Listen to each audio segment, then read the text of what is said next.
الحمد لله رب العالمين والعاقبة للمتقين ولا عدوان إلا على الظالمين. أمرنا الله سبحانه وتعالى بدعائه ووعدنا بالاستجابة، وتوعد لمن تكبر عن دعائه، وقال عز من قائل: قل ادعوني أستجب لكم إن الذين يستكبرون عن عبادتي سيدخلون جهنم داخرين. وقد كان منهج النبيين صلوات الله وسلامه عليهم أن يدعو الله سبحانه وتعالى ويطلبوا منه قضاء الحوائج، لا سيما عند الشدائد، وأمروا أممهم بأن ينتهزوا هذا المنهج. والله سبحانه وتعالى كريم حليم مجيب الدعوات كاشف الضرورات. نحمده ونستعينه ونستهديه ونعوذ به من شرور أنفسنا ومن سيئات أعمالنا. من يهده الله فلا مضل له ومن يضلل فلا هادي له. أشهد أن لا إله إلا الله وحده لا شريك له، وأشهد أن محمدا عبده ورسوله، بلغ الرسالة ونصح للأمة وأدى الأمانة، وجاهد في سبيل ربه وعبده حتى أتاه اليقين، صلى الله عليه وعلى آله وأصحابه ومن سار على منهجه إلى يوم الدين. عباد الله، اتقوا الله حق التقوى وراقبوه في السر والنجوى، واعلموا أن خير الكلام هو كلام الله، وخير الهدي هدي محمد صلى الله عليه وسلم، وشر الأمور محدثاتها، وكل محدثة بدعة، وكل بدعة ضلالة، وكل ضلالة ففي النار. أعاذني الله وإياكم من عذاب النار. عباد الله، اعلموا أن مما أمرنا الله سبحانه وتعالى أن ندعوه عند الرخاء وعند الشدة، وداوم عليه النبي صلى الله عليه وسلم. كان يدعو الله في كل أحيانه، يدعو الله عند النوم وعند الاستيقاظ، وفي الصباح وفي المساء، وعند الخروج من المنزل، وعند الدخول، وعند الركوب، ويحمد الله في كل ما استجدت منه النعمة. يذكر الله ويعظمه عند الشرب وعند الأكل وفي كل حال. وينبغي لنا أن نتأسى به وأن نقتدي به، فسنته سنة الهدى وسنة النجاة لمن أراد النجاة في الدنيا والآخرة. ويتأكد الأمر بالدعاء عندما تلم المدلهمات،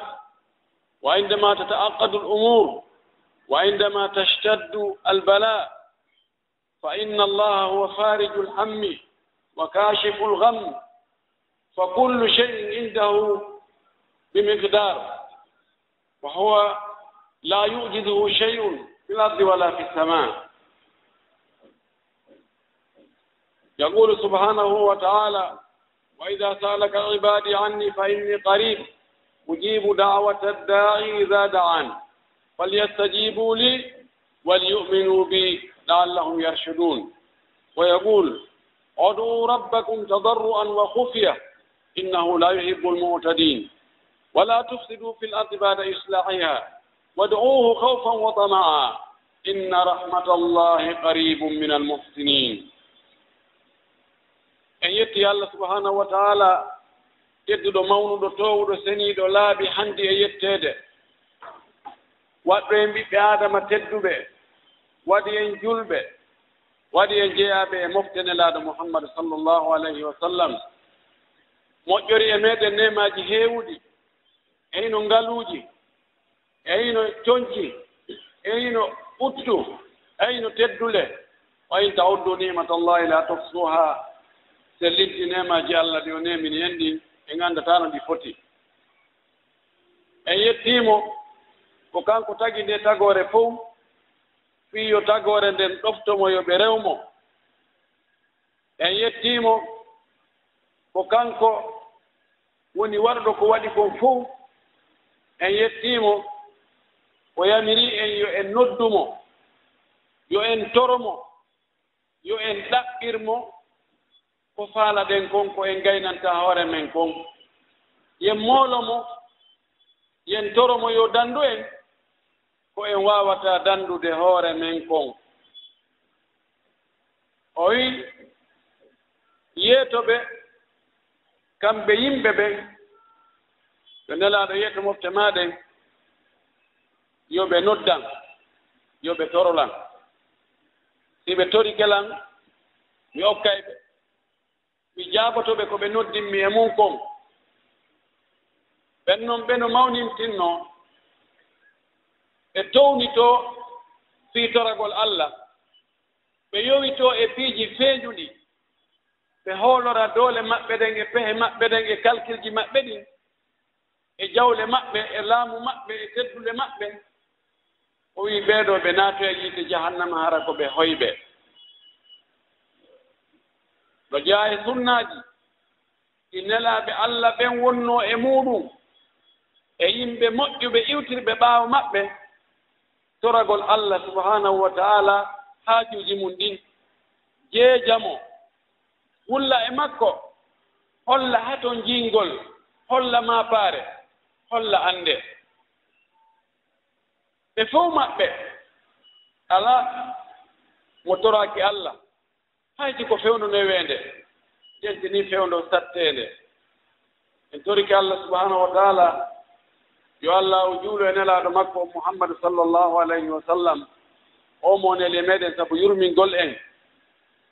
yo juulo e sahabaɓe nelaaɗo jokkuɓe ko ɓe jokkunoo kon watti batteji maɓɓe ɗin yo juulo e kala iwtirɓe ɓaawo maɓɓe rewi ka ɓe rewnoo ɗon waɗi diina no ɓe waɗirnoo noon allah taw harɗen tawa e maɓɓe allahumma amin musidɓe julɓe tedduɓe en fof hawten hulen allah ko kulol allah ko ɗum yooɓete laahara fii naatoygol aljanna wa tazawwadu wa inna hayra zadi taqwa hulen allah ɗaɓɓiten ko allah yamiri en ko yen waɗu waɗen ɗum etoɗen annden kadi ko o haɗi en kon accen rewiren mo no o yamiri yo en rewirmo noon hara na enen no faalira ɗen noon si tawi faale men on e yamirore makko nden ari luutondirgol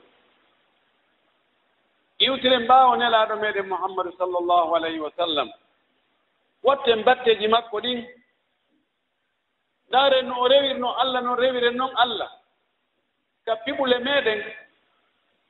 ka dewe meɗen ka jikkuji meɗen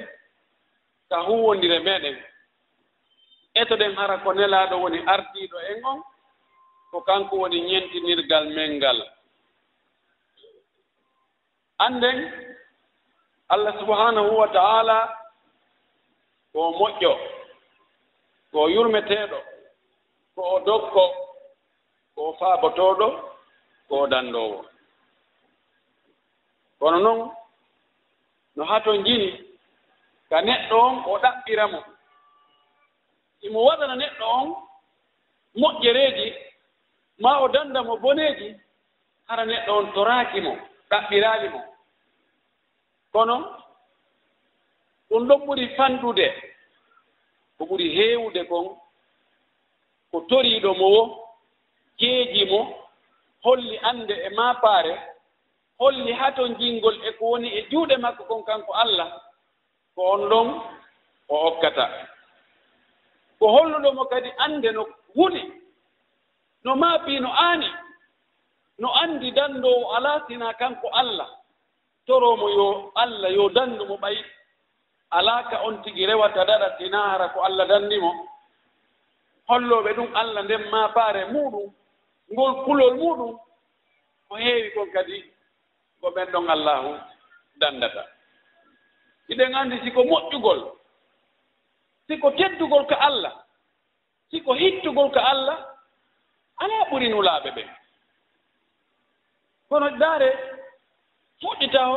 e nuh Allah daali walagad naadana nuhun fala ni'mal mujibun wallahi ko goonga nuh noddiino men torike men jeejii men ɗaɓɓirii men faabo ha kono faabotooɓe moƴƴuɓe waɗuno Allah danduno mo eɗen anndi ɓaawo halakuye o ngari Allah subhanahu wa taala ko honɗum o wiinoomo wa awhayna ilayhi an isna il fulka bi ayunina wa wahyina wala tukhatibni fi alladhina zalamu innahum mughraqun wa yasna'u al-fulka wa kullama marra alayhi mala'un min qawmihi sakhiru minhu qala in tasharu minna fa inna nasharu minkum kama tasharun wa sawfa ta'lamuna man ya'ti adhabun yukhzihi wa yahillu alayhi adhabun muqim haka o dandoyimo ɗon naam ibrahimu alayhi salam honɗum o wi o inni rabbana inni askantu min dhurriyyati biwadin ghayri dhi zar'in inda baytika almuharram rabbana liyuqimu as-salah rabbana faj'al afidatan min an-nasi tahwi ilayhim warzuqhum min ath-thamarati la'allahum yashkurun rabbana innaka ta'lamu ma nukhfi wa ma nu'lin وما يخفى على الله من شيء في الأرض ولا في السماء الحمد لله الذي وهب لي على الكبر إسماعيل وإسحاق إن ربي لسميع الدعاء رب اجعلني مقيم الصلاة ومن ذريتي ربنا وتقبل دعاء ربنا اغفر لي ولوالدي والمؤمنين يوم يقوم الحساب إذن النبي إبراهيم أوي الله mi addi ɓe ngure annden ɗo mi hoɗiniiɓe e aynde nde moƴƴataare mum hay hunde ko ñaamete alaaga ko mi addiri ɓe ɗo o fiyoɓe dara ɗo julde nden awa Allah waɗu hara ɓerɗe yimɓe ɓe fof no yiɗi ɓe hara fof no faala arde ɗo si fof faalaama arde ɗo ɓe aray ka yimɓe ɓen ɗuuɗi wo moƴƴereeji ɗin ɗuuɗay ko yimɓe ɓen woni jawdi ndin ko ɗum waɗi ko ka yimɓe woni wo ko ɗon piiji ɗin ɓurata martude o wi artikaaɓe noon kadi dinɗe fiyoɓe yedde haa o wi Allah waɗa min hara ko mi ñinnowo julde nden min ge zurriyaaji an ɗin jaɓanaamen kadi duwa on o wi yaafoɗaami yaafanoɗaami kadi mawɓe am ɓen yaafoɗaa julɓe ɓen fof idan ɗulaɓɓen fof ko wona noon o wi wa ayyuba id naada rabbahu anni massani adurru wa anta arhamu rrahimin fastajabna lahu wa wahabna lahu ahlahu wa mislahum ma'ahum annabi ayub nde tampere nden heɓi mo sonja on heɓi mo nawnaare heɓi mo o tampi o lorri o doga o woɗɗita o ñiddina o fewttu Allah o inni Allah awa tampere heɓilan dey ko an noon ɓuri waawude yurmeede kala yurmeteeɗo Allah daali min jaabinanimo kisan fa kashafna ma bihi min durri min ittanimo lorro ko o wondunoo ko o habna lahu ahlahu wa mislahum ma'ahum min okkitimo ɓeyngure makko nde min artiriɓe fof min okkimo kadi woɓɓe goo wano ɓen annabi yunus o wi wa zannuni id dahaba mughadiban fa danna an lan naqdir alayhi fanada fi dhulumat an la ilaha illa anta subhanaka inni kuntu min adh-dhalimin fastajabna lahu wa najjaynahu min al-gham wa kadhalika nunji al-mu'minin annabi yunus nde o suuɗino ɓay o yangude yimɓe makko ɓen haa o ronki o tawi o taƴike ɓeeɗo na jaɓoɓe few kala ko wowli ɗum ko fenade kala ngal o okki ko ñuuɗi kala ko wowli na ko jaɓete woyni ɓeeɗo wondugol e maɓɓe moƴƴa lettere ngo andi lettere aray o wi accimi doga bi torto min kan lettere ngari hara te tawallan do tawi mo siitini mo moni kono habbaki ha Allah yinni mo yo yaw o yayi o jawi e laana kan ari ha e hakkunde maayo ngon darti ɓeydi ɗum ɗo wowa si ɗum waɗi hara jiyaaɗo doguɗo jeyɗo ɗum no ga ɓeyni waɗe urɓa on ka waɗa o yana e hoore makko ɓe haldi ɓe ƴettum ɓe bugi ga maayo laana kan continue o bugi tawi lingini on tono hunnduko gila neeɓi no ɗaɓɓa ko ñaama o wiyoy e ka hunnduko maggi wara ɗi ɓenni ɗi wi mi yetti Allah Allah wi noon oɗo na ñaameteeɗo few fanada fi dulumat o noddi Allah noon o annditi Allah ɗon e nder ɗenni ɓe hino niwre reedu lingingi hino niwre ndiyan ɗam maayo ngon nder hino noon niwre kadi tawi wonti ko jemma e nder ɗenni ɓe ɗon fof kono anndi Allah hino reeni mo hino anndi fi makko no waawi mo dandude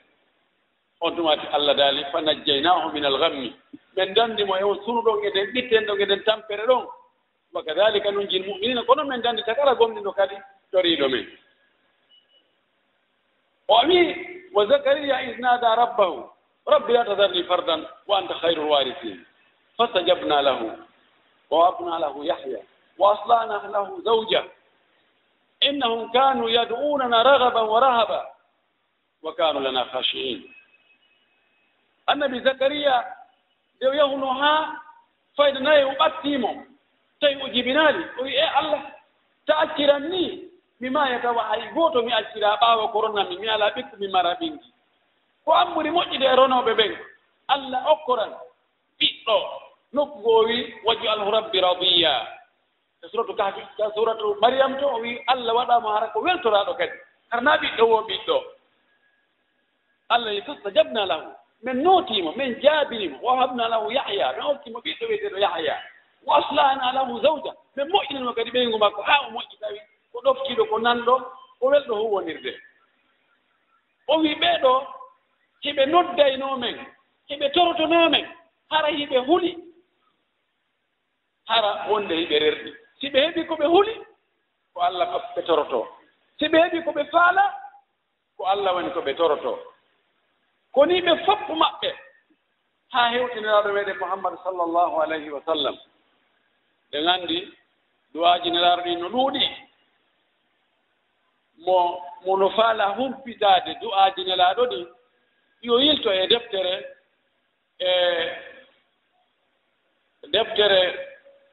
imam annawawi kitabu du'a ma so tawi o tawi den ɗon no yaaji yo yilto e deftere no wiyee amalu lyawmi wal layla libnu sunni ma ɗum amalu lyawmi wal layla linnasa'i ma so tawi ɗen noon fof no yaajanimo no woɗtanimo no metti heɓude yo yilto e deftere meɗen nde janɗa foti no wiyee hisnul muslim o yiyay ɗon du'aaji law sallllahu alayhi wa sallam ala maapunde nde o maapoto kanko nelaaɗo so wonaa o fewta Allah o toro Allah o jeeja Allah naam iɗe nganndi badre ɓaawo ɓe yahi ɓe fokkitannooɓe laawoyke ɗon ko njulaaɓe ɓen seteeɓe ɓen jogiiɓe jawle ɓen tawi jooni ko konu armi ngu woni ɓe woni e ɓe nanngonirde ye nganndi ɓayla sala sallam ndaari ngu konu arngu e aalaaji muɗum e doole mum e ɗuuɗugol muɗum e bewre muɗum e ɓorre mum neeti e anndal yurmeende muɗum o ndaari konu makko mum no ɓe fanɗiri aalaaji maɓɓe ɗin fanɗi miɗen anndi o towruno juuɗe makko ɗen o tori Allah woni Allah awa tiñana noon ko fodduɗaami kon ko fodduɗaami kon awa humnanan noon ɗum ɗo Allah wota hertinan Allah faabolan walla jinganan Allah si ɓeeɗo dow waraama hara a rewataake annde kadi ka hoore leydi ɗo haa Aboubacry inni hey ñalaaɗo yo ni accir ni Allah hertintaama lan ni idan du'a on ko huunde himmunde ari hadis mo Abou Hurayra filli hadis on imamul albani o maaki hadis on ko hasan dar sallah sallam maaki addu'a'u huwa al ibada رواه الترمذي وغيره. ما دعاء كلهم ولي دوال دعاء كلهم ولي دوال. هذه حديث ولا صلى الله عليه وسلم ماكي إذا لم تسأل الله أو من لم يسأل الله يغضب عليه. متراكي الله فيك نايم. نعم الله يغضب إن تركت سؤاله وبني آدم حين يسأل يغضب. الله فيك كنكوتي أتراكمو بيتو آدم أنت أترك متونكا كوارا وسيتني شتان بينهما دون سرتي هنو متوتتي أتراكي موسيتي نانتي متوتتي أتركي موسيتي نانتي ko be serta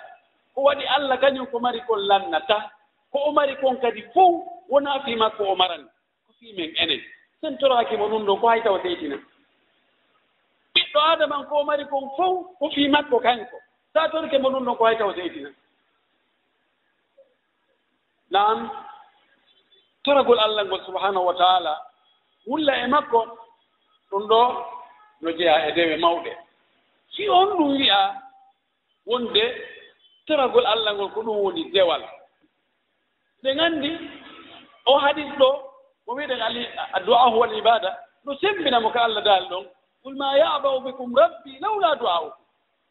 Allah hakkitaka e moɗon sona ko torton ɗon mo kon sona ko du'otono ɗon kon toroɗon mo hollo mo mapare hollo mo ande sona ɗo no hakkitanoka e mongoy si honɗum sirru wonɗo nder ton on sa toriki Allah subhanahu wa ta'ala a fewtiti e makko a torike mo a hollimo ande a hollimo mapare ɗum ɗo no piiji wonnayi no nder ton go'o iɗa irriti wonde Allah no woodi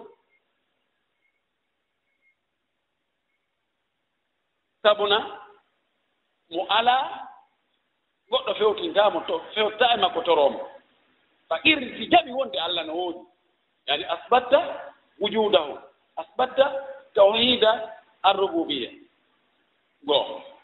ɗiɗi on iɗa irriti wonde Allah e mo mari sabuna mo mara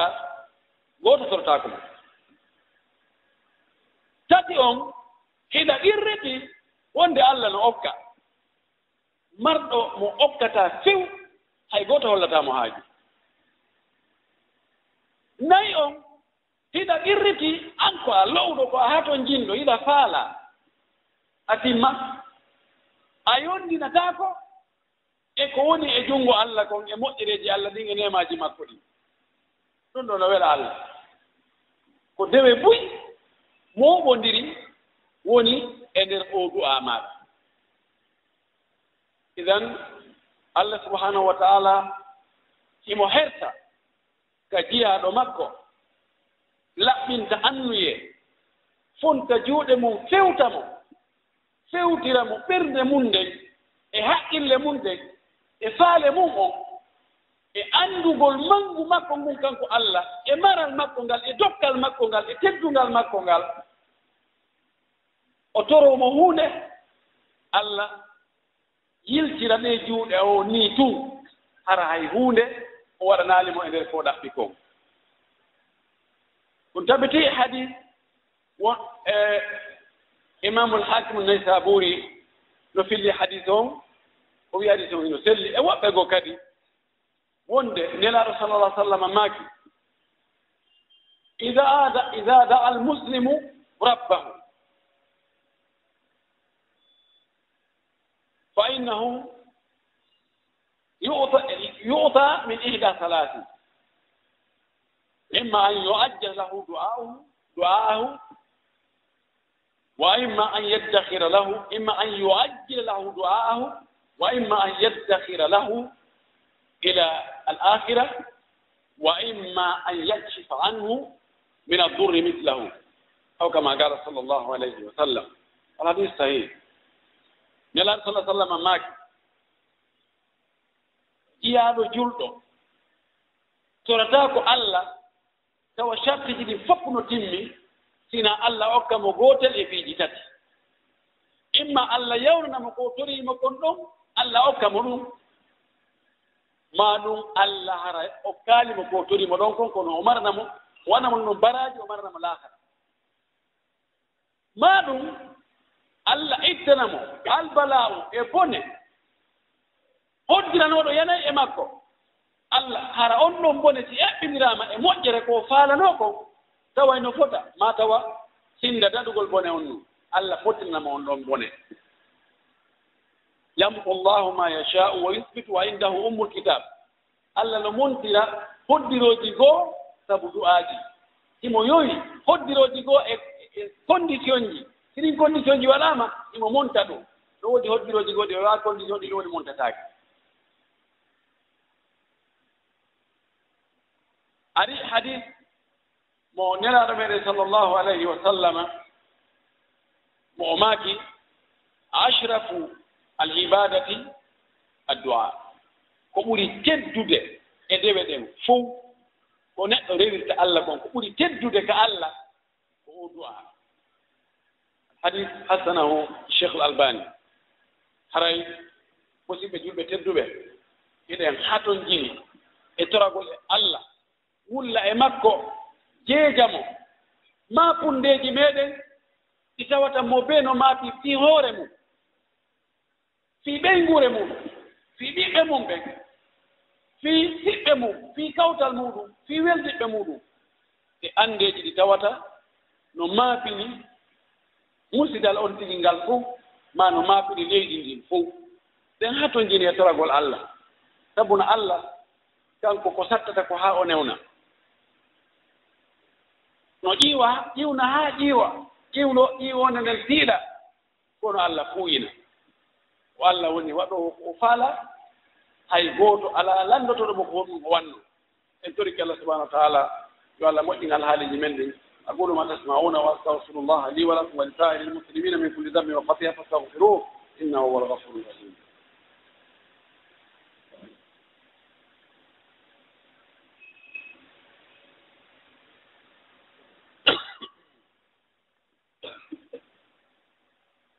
الحمد لله وكفى وصلاة وسلاما على نبيه المصطفى وعلى آله وصحبه ومن تبع آثارا واكتفى عباد الله اتقوا الله حق التقوى وراقبوه في السر والنجوى واعلموا أنكم غدا بين يديه موقوفون وأن أقوالكم وأفعالكم ستسألون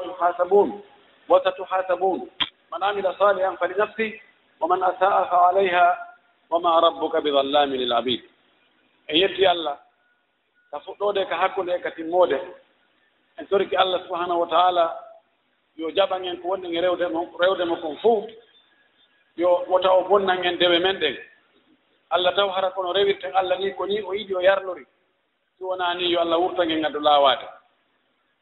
hulen Allah ka wirni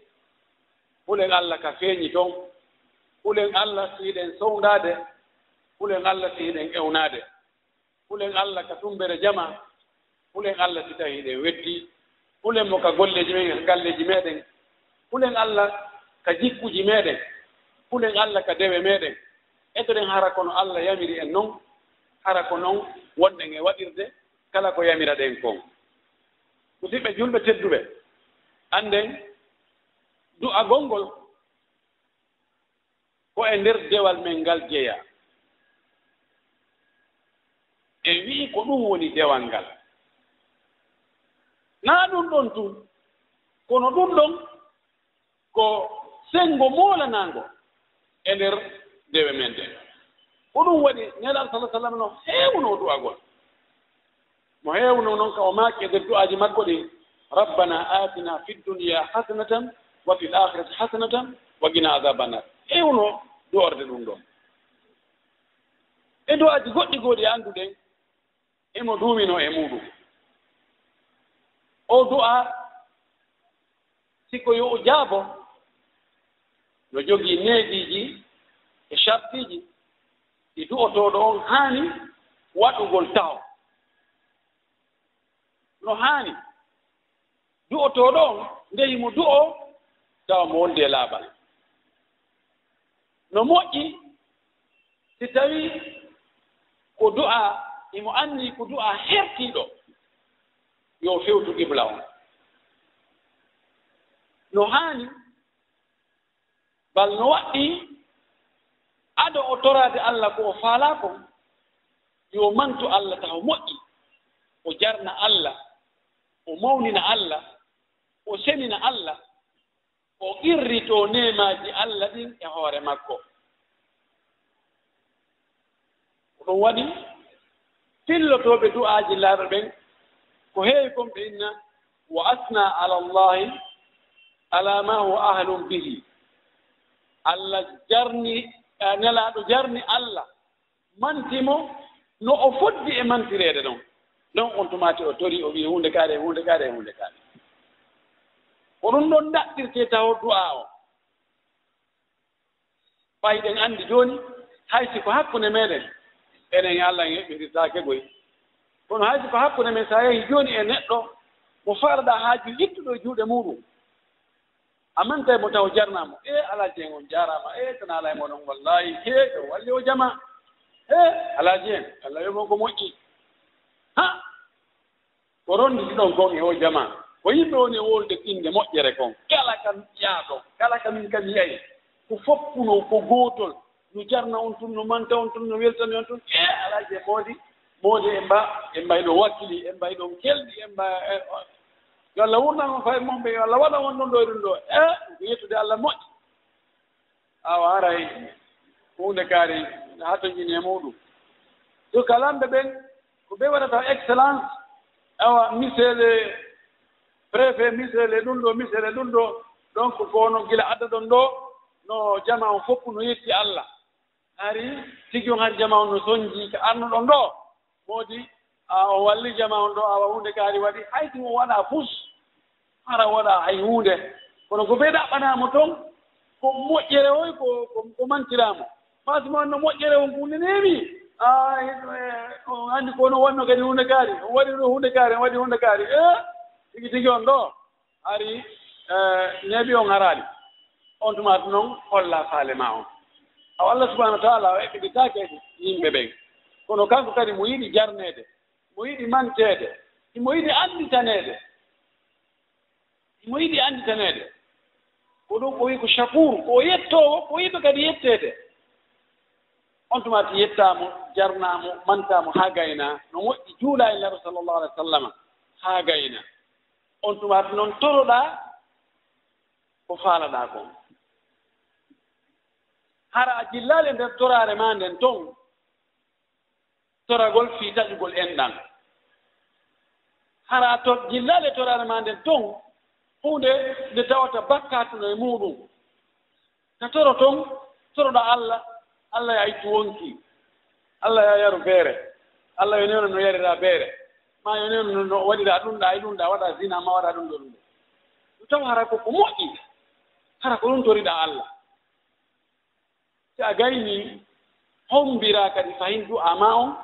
julugo e nelaɗo sallllahu alayhi wa sallam yo taw hara ndeɗa toro yiɗa felliti ka ɓernde ma Allah jaɓante wona yiɗa toro aɗen toro ɗum kono ɗa anndi minno mi wayi ni ɗa anndi sikka Allah jaɓay komi toroto kom puisque gonɗoji anndi mo anndi ko ɗum waɗi ɓurɓe heewde ɓen goyaten ameɗen tori on duwa yandi eɗen tori on duwa a waray ka jiwdide toon so en waɗi khutba on toronto men toon Allah yani iɓe anndi hakkude maɓɓe Allah tigi on ka Allah wi ɗon na ɗon ɓe woni so Allah haɗi ɗon fayda ko ɗon ɓe hoɗi ɓe hutiti kono hayti ko ɗum hayti tawi yeddude Allah fayno ka torotoɗa ɗon ɓaya anndi ɗo jooni a fewtodiri e Allah a yantinanike Allah a irritike fewno ɗon fellutu wonde Allah jaɓay wonde ko wannoɗa kon bonde Allah yaafinoke ma ɗum ɗon harayɗa felliti ka ɓernde ma wonde Allah jaɓante nabi sa sallam maaki tore Allah haray ɗon felliti wonde Allah jaɓay no jeeya needi jiɗi hara hawjaali ndan no maaki gooto e mon kala no jaɓane du'a fannin o hawjaali ɓoyno min mi toriki Allah ɓiɗo haa mi toriki Allah jaɓaali mi annda kon no waɗi mi annda kon no mi waɗi Allah min hannde min gidi mbi fuɗɗen torade Allah anda nulaaɓe ɓen annabaaɓe goo torino ki Allah ha Allah wi hatta ida stay'ata rusulu wa dhannu annahum qad kuzibu ja'ahum nasruna ɓe tori ha ɓe taƴi fayda few ɓeyni ɗo lanni kon tumati ballal Allah ngalaani anni Allah on signa contrat wonde sa torike mo hannde janngo jonnete huya toro mo jeeto am si ay kadi ha wiyoy joni an joni a waɗa grève a grève ay fi toragol Allah tigi o min hannde kadi mi naata toragol Allah hannde kadi ya woɓɓe wowni ɗum non min non mi ala torade Allah hannde kadi c'est fini waɗi grève hakkude makko e Allah taw ko négociation on taw ko hommo ɗaɓɓiroyta négociation tolleti ko an Allah kanko hakkitande makko ala sa toraki mo milliard jino toraɓen andi kan tum perdi Allah a ala waɗanoma makko Allah waɗante kon si wona kanko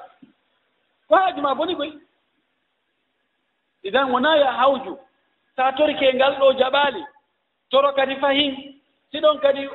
woopiti toro kadi fahin darta noon ko honɗum haadi Allah jaɓananmi ko mi tori ko ko feƴƴino ko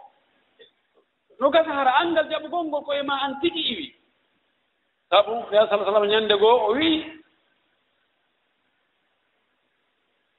o sifi gorko wonno e yaade juutudu kono tampi sukunu makko fof no sanciti koyɗe makko fof no jiiɓi mbulla o towni juuɗe makko ɗe kaka mane ya rabbi Allah wallam e Allah faabolam Allah wallam o wi kono ko ñamata kon no harmi ko yarata kon no harmi ko ɓorde kon no harmi alimentation makko fof ko harmi kono Allah jaɓiranta oɗo Allah jaɓantamo nokku gonɗano maaki goɗɗo ari wimo nelaɗo accitoroɗa Allah yo Allah waɗan min hara du'a on ko jaaɓete tawati mi torki Allah tun Allah jam laano maaki atib mat'amaka tustajabu da'watuka laɓɓin faggitorde ma nden laɓɓin ko ñamata ko on tumati ta torike tun Allah o jaɓay si tawi hen ñamude ko harmi hiɗen wownude ko harmi hiɗen jamfade hiɗen fenude hiɗen ñowde hiɗen waddinirde piiji harmi ni fof ɓen ala accude sen torike Allah ko Allah fankay buɗe o accude en ala aliji ɗi idan gon tigi darto ko fi on ɗum haade Allah jaɓa so tawi mo jogii ellaji o acca ɗin ellaji noon ko fuɗɗo kadi faytoragol Allah o jokka noon ko toro noon ɗon ɗo no jaa e neediji ɗin no jaa e neediji ɗin suɓugol sa'aaji tentuɗi jaɓegol du'a huulana ɗin ɗon toro fewno ɗon no jeyaa e muɗum ɓorde ka almami ƴeyi ka gangunal ɗon e julde nden gasude ɗo ko sa'a jortaɗo Allah jaɓay du'a e oɗo sa'a no jeyaa e sa'aaji ɗin ñande juma alansara si heewi hakku ɗon e futuro juulede ɗon kadi ko sa'a tanjinaɗo du'a jaaboto ɗon no jeyaa e sa'aaji ka tanjina Allah jaɓay du'a ɗon si woni tataɓal jemma sakkitingal ngal naati Allah cippike haa ka asama adna ɗo o inna ko hombo torotoni mi okkoramo toragol fewno ɗon fewno ka torete ɗon inni ko hombo torotoni toragol fewno ɗon no tangina ɓay ko kanko torete ɗon tigi wi tore no tangina ka o jaɓi mono hoori Allah sallallahu alaihi wasallam maaki hooruɗo no mari du'a mo ruttataki ko jaɓete si a hoori fewdo ka huntuɗa ɗon si ɓatti ka huntuɗa toro Allah si a huntade kadi toroɗa Allah sa gayni huntade kadi toroɗa Allah e hakkude noddinano ɗum e darnano ɗum ɗon kadi lanno maaki du'a ruttatake hakkude noddinandu e darnandu sina hara on tigi tori taƴugol enɗam ma waɗugol bakkat e kala dewe e waɗɗa ɗa wawi ɓattorde Allah dewal ngal o yaminima ya waɗu tawana farilla waɗira ngal tum naafe anniyoɗa ko waɗirɗa ɗum ɗo ko fiyo Allah jaɓani o du'a mo wonɗa e toraɗo ɗo joni siko sadaka waɗɗa toroɗa noon Allah ɓaawo ɗum sa jurdar ɗiɗi toroɗa Allah ɓaawo ɗum si tawi kala dewal ngal waɗɗa gaynoɗa ngal noon tawa ya andino ngal ɗo dewal Allah ko no waɗiri ngal ɗo ko fiya okkan hunde kaari ma fiya dandan hunde kaari ɗum ɗo haray koko haani du'a no moƴƴi ñande goo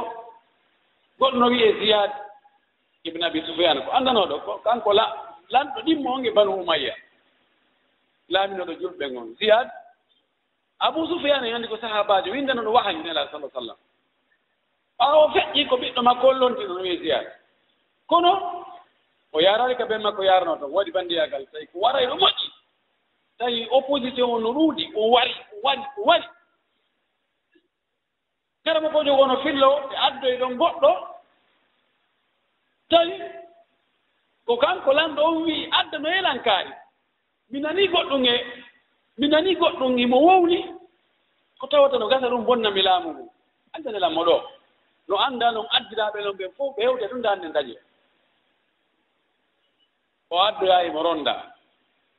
karama ko jogo yi'imo memmina toni makko ɗi ɓayo joɗɗinaama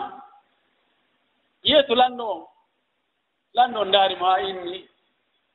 ado a addede ɗo hadi ko Allah tagi kon fof ko ammutami mettude kono ɓay mi yi'ima ɗo a ari ɗo ko Allah tagi kon fof en ɗo ko ammutami welde ew ɓay wakkitama o yeewi karama kojo on yeero memmina toni makko ɗin dogi hewtoye mo inni enen ko ɗum janngayno ɗa o inni mi inni اللهم رب إبراهيم وإسحاق ويعقوب وميكائيل وإسرافيل وأزرائيل اللهم رب كل شيء ومليكا اللهم نجني من زياد ويقول من الله جيد إبراهيم إسحاق يعقوب جبريل ميكائيل إسرافيل الله جيد هون فوق لامي هون فوق الله دندن أولان دويت بزياد ويمي فجنا له Naam no woni du'aji to ndaari ka hisnu muslim du'aji ti lanɗo dundarankojo o falama tampindema no woodi ko du'ete e ɓittendeji ɗin fof kala ko yani e ma siko ñamande fonuma siko kala tampere musiba e albalaw ko yanata e hoore neɗɗo kon no woodi du'aji hertorɗi ka hisnu muslim mo tawata si tawi a duumike e ɗum ɗon Allah itante annde nden sina hara ella on ko e maɗa woni ɓay Allah kanko ko o wawno wadde kon ha joni o accita ɗum himo waɗa ɗum ha joni mo wawi ɗum kadi ha joni o Mutaybata ibn Muslim ko kanko udditi leydi Khurasan bilad ma wara nahar Uzbekistan Azerbaijan Armenia ɗon e leyɗe Russia telen to mon fof ko kanko udditi kanko wonno général on ñande go o yehi o fottoyi e woɓɓe tawi tatarɓe ɓe lasni maɓɓe o tawi kono ngu no ɗuuɗi ɗum tawi ɓeeɗo to nangodire ɓeeɗo moƴƴa o darti kono makko ngu o maapi tew si o yilto ka yo wakkilo mo wondune karama kojo men ɗiɗinde makko ɗen karama kojo anndiraaɗo jaɓegol du'a karama kojo ruuɗiiɗo aduna naasifa karama koɓe jooni ko weli ko fof sago mum ko kañum tum aduna on fof sago mum ko yomoɓe fof watte ka jiifa muɗum karama kojo ruuɗiiɗo aduna hunowo Allah anndaano oɗo heewa torade Allah wuri wona hay neeɓa seeɗa o ɗaɓɓitimo yaali ɗaɓɓitimo haa o yoyi mo soroye bofo mo towni juuɗe makko ɗe o ñimi gasi o wimi komi ɗaɓɓayno komi heeɓi o wii o du'a mo o du'oto miɗo hooli Allah waɗay sabu oɗo mi foola ɓuri siko wurwure sagataɓe mi addananoɗo jogiiɓe pinkaje kafaji naam ko noon Allah ley jaɓi ko ya du'i kon ɓayɓe nanngodiri Allah waɗi julɓen fooli idan du'a on haray hino moƴƴi kono be leediji ɗi waɗire kadi wano nela sallam waɗirno noon bidi aji pusno ɗi yimtatako no naati e nder ɗi du'aji fayda dambude ka bidi aji ɗi ɓuri naatirande julɓe ɓen ɗon ko ka jantagol inde Allah e ka du'aji ɗo ɗe dambuɗe ɗo ɗiɗi bidi aji naati e ɗum ɗo haa heewi tew ɓurɓe wakkilade du'aji ɗin ɓen wona no wirano ɓe woni waɗirte ko ɓen no ɓuri wakkilade annduɓe no waɗirteno hakkitande mum ala hakkitande mum ala kañum no doga tun no jolta to ƴawra no foyjintinni fi du'a atahza'u bid-du'a'i wa tazdarihi ولا تدري بما فعل الدعاء سهام الليل لا تخطي ولكن لها أمد وللأمد انقضاء أفوي جنتنا في دعاء حيثنا في دعاء عندك دعاء ودي عندك دعاء واتكم سأنو نونو أيام يتنوك دعاء أفوي جنتنا دانا في دعاء كنو دي يلتي أفوي جنتنا بفو أجل أن مغالا بايتم بدي أجلوا دي دعاء تجنو ترتي ومي دعاء نواي ونكور فامبورا دي جمع لا تخطي وجمع دي بغرا كونو دي وفتا دي وفتا فيو ومي كون لها أمدو كونو جابا قول دعاء قول نو إبا كون فيو دو هند كونا هند أنو هوجد أنو كفال لا كو جانغو تانو الله يكينو koko arata jango ara ronka ɗuma to ina pop du'a on wobi jabaki laha amadu du'a on no jogi dele nde o jaboto kono so jabike yona e ketti nelaɗo men sallah sallam maki o wasi Muaz ibn Jabal ɓawa minimo Yaman o wi wattaqi da'wata al-mazlumi فإنه ليس بينها وبين الله حجاب وفي رواية أن دعاء المظلوم يرفع على السحاب ويقول الله لأنصرنك ولو بعد حين أو كما قال صلى الله عليه وسلم لا ماكي معاذ رنتو كودي تونيادو رنتو كودي ما كوني دي sabuna hakkunde kuddi makko ndini Allah ala ko hendiɓe kuddi ɗi toña ɗon ko huɗata toñuɗon kon duule ɗe rondoto ɗum naɓa doga ha hewtoyaka Allah inna wonda wallahi mi wallete an toñaɗo on haytina joni kono mi wallete ñandego en torki Allah yo Allah wonno ballo meɗen allahumma hadina fiman hadayt wa atina fiman afayt wa tawallana fiman tawallayt wa barik lana fima atayt وقنا واصرف عنا برحمتك شر ما قضيت فإنك تقضي ولا يقضى عليك إنه لا يئس من عاديت ولا يذل من واليت تبارك ربنا وتعالى اللهم إنا نسألك الهدى والتقى والعفاف والغنى اللهم إنا نسألك موجبات رحمتك وعزائم مغفرتك والسلامة من كل إثم والغنيمة من كل بر والفوز بالجنة والنجاة من النار اللهم اجعلنا من أهل الجنة اللهم اجعلنا من أهل الجنة اللهم طهر بلادنا من هذا الوباء اللهم طهر بلادنا من هذا الوباء اللهم أسبغ على بلادنا الرخاء والأمن والاستقرار برحمتك يا أرحم الراحمين اللهم اشف مرضانا ومرضى المسلمين اللهم اقض حوائجنا وحوائج المسلمين برحمتك يا أرحم الراحمين قوموا إلى صلاتكم يرحمكم الله